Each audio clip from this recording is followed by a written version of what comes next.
So today I am here to discuss one most important and hot burning topic with you all. तो जैसा कि हम सब लोग सुन रहे हैं and it is really in highlights, तो हमारे सामने एक टॉपिक बहुत ज़्यादा छाया हुआ है which is same sex marriages.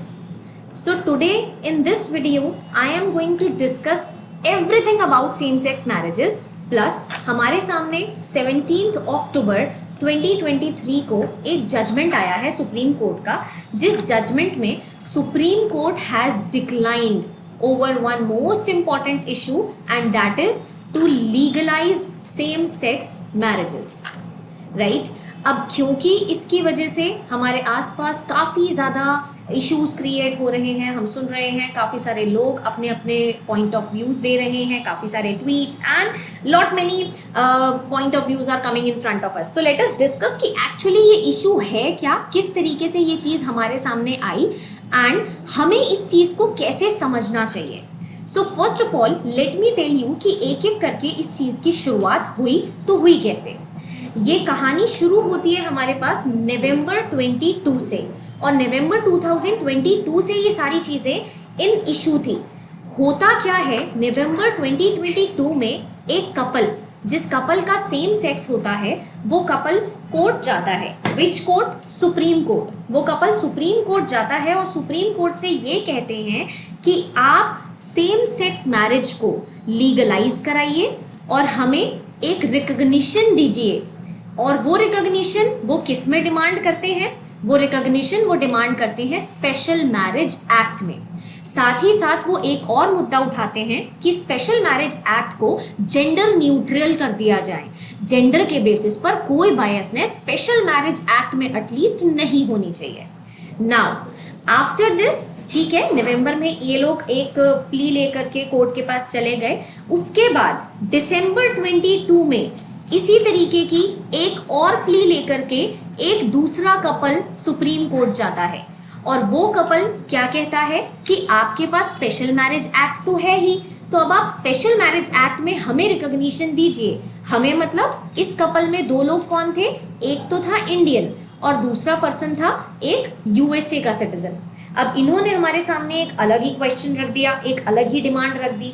अब सुप्रीम कोर्ट जो था वो इस तरीके के एक इशू में एक उलझन में था कि हमें क्या करना चाहिए. इसी बीच हमारे पास आता है मार्च 2023. अब मार्च 23 में क्या होता है, सेंटर को ये इशू काफ़ी ज़्यादा प्रॉब्लमैटिक लगता है. Now central government takes a stand और सेंट्रल गवर्नमेंट एक एफिडेविट फाइल करती है सुप्रीम कोर्ट में, जिस एफिडेविट में सेंट्रल गवर्नमेंट ये कहती है कि हम लोग ओपोज करते हैं सेम सेक्स मैरिज की लीगलाइजेशन को, क्योंकि हमारे हिसाब से सेम सेक्स मैरिज लीगल नहीं होनी चाहिए. प्लस शुरुआत से हमने एक बात सुनी है कि मैरिज का मतलब है जहां पर एक बायोलॉजिकल फादर, एक बायोलॉजिकल मदर, इन दोनों के यूनियन से मैरिज होती है ताकि वो आगे जा कर के अपनी फैमिली को बढ़ा सके. तो मैरिज एक बेसिकली एक बायोलॉजिकल यूनियन से बनती है और हम यहाँ पर सेम सेक्स मैरिजेस को स्पेसिफिकली किसी भी मैरिज एक्ट में लीगलाइज नहीं करना पसंद करेंगे. तो हम अपोज करते हैं इस चीज़ को, क्योंकि ये इशू सेंटर को भी काफ़ी इंपॉर्टेंट लगा. तो ठीक है, अब मार्च में ही सुप्रीम कोर्ट ने सोचा कि ठीक है, क्योंकि सब लोगों को इस इशू के ऊपर एक व्यू देना है और प्लस सब लोगों को ये चीज़ लग रही है that yes this issue is important, so let us do one thing.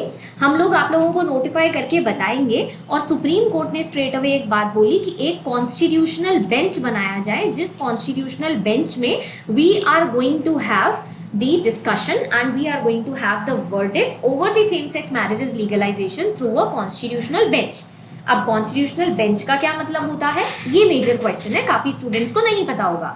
Students, constitutional bench का मतलब होता है जहां पर एटलीस्ट 5 जजेस होते हैं और वो 5 जजेस मिलकर के किसी एक क्वेश्चन को, किसी एक इशू को आंसर करते हैं.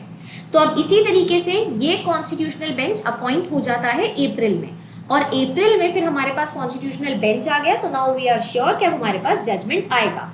हियरिंग स्टार्ट हो जाती है और मई तक ये हियरिंग्स चलती रहती हैं. पर मई में हमारे पास एक और सिचुएशन आती है जहां पर हम लोग देखते हैं कि भाई चीज़ें बढ़ती ही जा रही हैं. तो मई में सुप्रीम कोर्ट में प्रेजेंट कौन होते हैं? Chief justice of India. तो हमारे करंट चीफ जस्टिस ने ये बोला कि अभी इस इशू को रिजर्व कर दिया जाए. अभी हम इस इशू पे बात करेंगे, इस इशू का वर्डिक्ट देंगे, but right now reserve the verdict of this issue. इस पे अभी डिस्कशन या बातचीत नहीं होगी।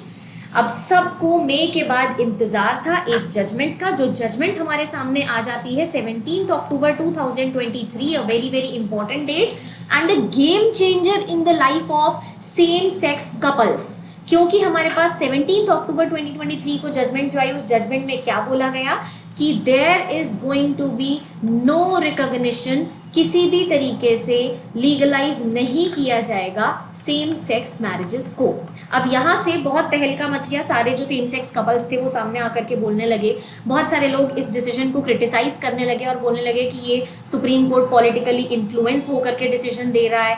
काफ़ी सारे क्वेश्चंस उठने लगे। अब उन क्वेश्चंस के आंसर मैं आपको देती हूँ। बेसिकली हमारे सामने ये जो जजमेंट आया, ये जजमेंट आया कैसे, इसमें एक कॉन्स्टिट्यूशनल बेंच था, तो हम लोग देखते हैं कि इस कॉन्स्टिट्यूशनल बेंच में था कौन कौन।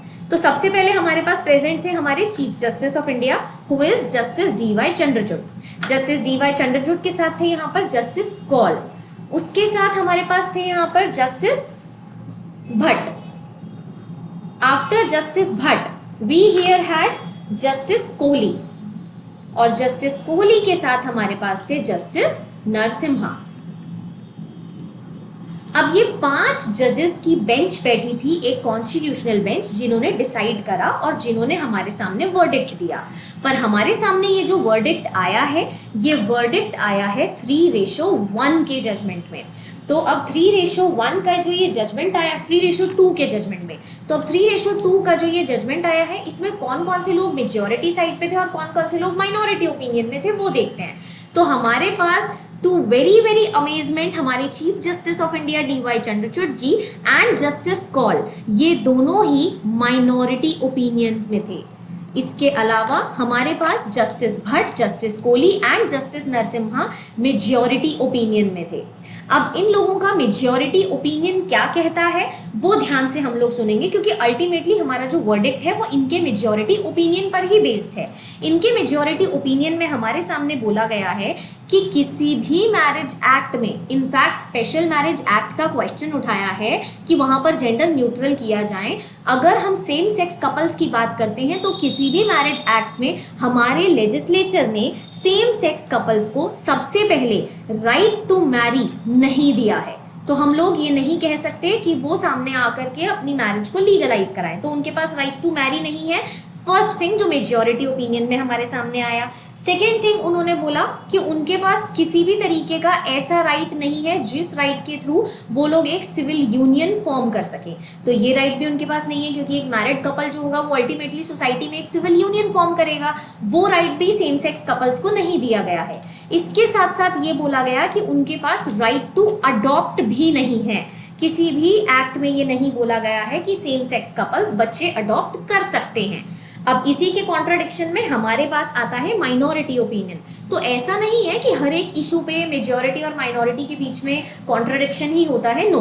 माइनॉरिटी ने इनकी मैरिज वाली बात के लिए ओके बोला कि यस वी कंसिडर कि इन लोगों के पास राइट टू मैरिज नहीं था। ये बात आपकी बिल्कुल ठीक है। But CJI D Y. Chandrachud ji और जस्टिस कौल जी, इन दोनों ने क्या पॉइंट रखा कि इनके पास सबसे पहले सिविल यूनियन का राइट तो है, सिविल यूनियन का राइट इनके पास एग्जिस्ट करता है। And next most important thing, adoption की अगर हम बात करते हैं तो अडॉप्शन तो अनमैरिड कपल्स को भी दिया गया है। तो अडॉप्शन का राइट तो हम लोगों ने किसी भी तरीके से जब अनमैरिड कपल्स को ही दे दिया, तो वो राइट तो सेम सेक्स कपल्स को भी है। ठीक है, वी कंसिडर कि मैरिज का राइट इनके पास नहीं है, बट सिविल यूनियन और अडॉप्शन का राइट है। अब इन दोनों तकरार के बेसिस पर हमारे सामने 3:2 का जो जजमेंट आता है, इस जजमेंट में ये बोला गया है कि सेम सेक्स मैरिजेस को हम लोग लीगलाइज नहीं करेंगे, सेम सेक्स मैरिजेस को हम लोग रिकॉग्निशन नहीं देंगे। और इसी के साथ साथ जितने भी लोग हैं उनके अपने अलग अलग क्वेश्चन और अलग अलग पॉइंट ऑफ व्यू जरूर हैं, बट हमारे लिए ये समझना जरूरी है, जिस तरीके से मेजॉरिटी ओपिनियन के थ्रू हमें ये समझाया गया है, that to marry, to have a civil union, to adopt a child, हमें ये सारी चीजें कहीं तो लेजिस्लेचर लिख कर देगा। आप लोग समझते हैं कि गवर्नमेंट के कुछ ऑर्गन्स हैं, तो गवर्नमेंट के थ्रू काम करने वाले जो हमारे पास 3 ऑर्गन्स हैं, उन 3 ऑर्गन्स में सबसे पहले हमारे पास लेजिस्लेचर है। लेजिस्लेचर का काम होता है लॉ बनाना। उसके बाद हमारे पास है एग्जीक्यूटिव। एग्जीक्यूटिव का काम होता है उसी लॉ को एग्जीक्यूट मतलब कि इम्प्लीमेंट करना। और थर्ड नंबर पर हमारे पास है जुडिशरी। तो अब जुडिशरी ने ये जो मेजॉरिटी ओपिनियन दिया है, इन्होंने इसमें क्लियरली बोला है कि जब तक लेजिस्लेचर इस तरीके का कोई लॉ हमारे सामने लेकर नहीं आता तब तक हम लोग इस पर कोई भी जजमेंट नहीं दे सकते। तो अगर लेजिस्लेचर किसी भी लॉ में ये बोल देगा कि सेम सेक्स कपल्स के पास मैरिज का राइट है, सिविल यूनियन का राइट है और अडॉप्शन का राइट है, तो जुडिशरी को भी कोई प्रॉब्लम नहीं होगी। जुडिशरी भी सेम सेक्स कपल्स को मैरिज रिकॉग्नाइज करके दे देगा। जुडिशरी के हाथ में ये पावर नहीं है। This power completely stands in the hands of legislature and parliament. So I hope यहाँ तक आपको ये समझ आया होगा कि ये सेम सेक्स कपल्स के ऊपर जो ये इशू क्रिएट हुआ है, जो जजमेंट आया है, इसका तोड़ क्या है और इसका बैकग्राउंड क्या है। अगर इससे रिलेटेड आपका कोई भी डाउट होता है, please come in the comment box. And इसी तरीके के सारे लीगल अपडेट्स की इंफॉर्मेशन के लिए आप जुड़े रहिए हमारे चैनल के साथ। Stay tuned to us. Thank you for watching.